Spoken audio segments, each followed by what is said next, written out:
Hello, my friends. It is day 157, and we're reading Proverbs chapter 10 through Proverbs chapter 12. And before we get into today's recap, I want to thank you for taking a moment to check out this video. Hopefully, you're finding the yearly Bible reading program to be exciting and encouraging as you read the Bible every single day and learn from God's word. If you have not yet accepted the invitation, please make sure you check out the description box below, and there you'll find a link that will take you directly to the YouVersion Bible app, where you can join a number of people reading the Bible every single day and leaving feedback on the things they're learning. And I know that I'll be blessed, we'll all be blessed by your interaction as much as we hope you'll be blessed by the commentary and the things you see from other individuals in this group. So we hope you'll join us. So again, we're reading in the book of Proverbs, and as you all know, I love the book of Proverbs. I love wisdom literature. I love it. I think life is a big philosophy. I think we have to wrestle with life. I think we have to figure out what's going on, and what better way to know what's going on than to read what the creator of all things has to say about this world that we have inherited. And so when we read through the book of Proverbs, we get a lot of information that should be applied to our life and should be lived by as principles that develop our values and our convictions. And so we read a number of great things today. We read about how we should keep our mouth closed and be willing to listen, slow to speak. We talked about, and we read rather, the importance of working hard and avoiding laziness. We read about the vanity of riches, the insecurity of riches, meaning we cannot in any way find safety in riches. There is a third element in life, that is God himself. So we have ourselves, we have our problem, and we have the third element, which is God. God is involved. And that's what makes this wisdom literature so unique, because it's not wisdom that is dependent on human ability, like how smart can I be, or how greatly can I figure this thing out. This wisdom literature, at the center of it all, is accepting of the reality that God does exist and that he is involved. And this is what I believe separates this wisdom literature from what we might get from the Greeks, what we might get from some of the ancient Near Eastern wisdom literature. That literature often has principles for life that excludes God, or rather depicts life without any activity from a God that is both personal and individual.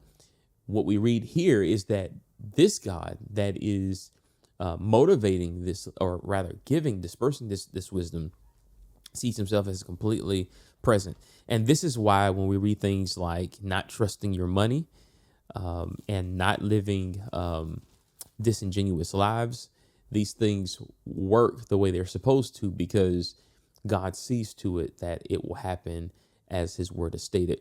I sometimes sit back and I think about life, and life is hard, right? You got to wrestle through this stuff.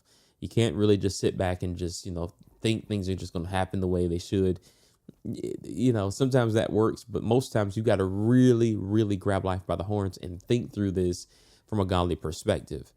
And I sometimes look at the opportunities that we all are given, right? You think about the things that you could do in your life, the choices you can make, and you can make a completely rational decision, right? That just should get you exactly where you're supposed to be.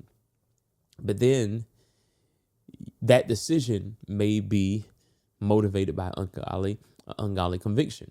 And that's the thing that's interesting about this pursuit to personal growth and, personal development and self evolution. Is that sometimes these things causes us to do things in an unchristlike manner.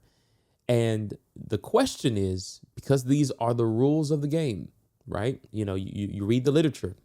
There's an author that I've been reading through off and on for a number of months here. And one of his arguments is that, hey, listen, there's no such thing as morality whenever trying to get where you need to go, because that's just the way the world works. And you need to get on with it. And you need to make sure you are part of the game that everyone is playing. I just disagree with that. I think that the reality is we live in a creation where God does exist. And as Paul said in Galatians, be not deceived, God is not mocked. What a man sows, that's what he's going to reap. And I believe that even though we can't always measure where the fruit has come from, or from what field we have planted in, I do believe that in life whatever we sow has a way of coming back to us. And so living in integrity or an integral life, working hard, avoiding the trap of riches and being slow to speak are all ways of acknowledging this one central fact in the wisdom literature of the book of Proverbs. God is aware, God is present, God is active. God is aware, God is present, God is active, meaning when we do the right thing, we can assure ourselves that God will do his part and he will respond to whatever actions we have sown into this earth. So, this is what makes the wisdom literature incredible to me. These morals that come from this literature is what fascinates me because, again, it is uniquely placing the presence and the existence of God at the center of it all. And it's just incredible to see just how much hard work is emphasized, how much riches are in many respects downplayed as not being the central most important thing in a person's life. The ability of living a disciplined life, the principle of generosity, all these things are there to help us understand what our responsibility is in a world that has been given to us to steward. And I love this. I think it's something we should, again, take in, wrestle with, ingest, and live by, because we quite frankly don't get anything else like this in other wisdom literature. It just doesn't. We just don't. We get this self-dependent perspective that leaves us helpless, irritated, and resentful. And so when we read through this, we got a great gift here, and I hope you're enjoying it. Love to hear what some of your proverbs are, what your favorite proverbs are. Leave them in the comment box below. I think they'll serve us all well to see what is sticking out to you and what is being placed in your heart. But listen, let's keep on reading. Let's keep trying to discover what God will say to us.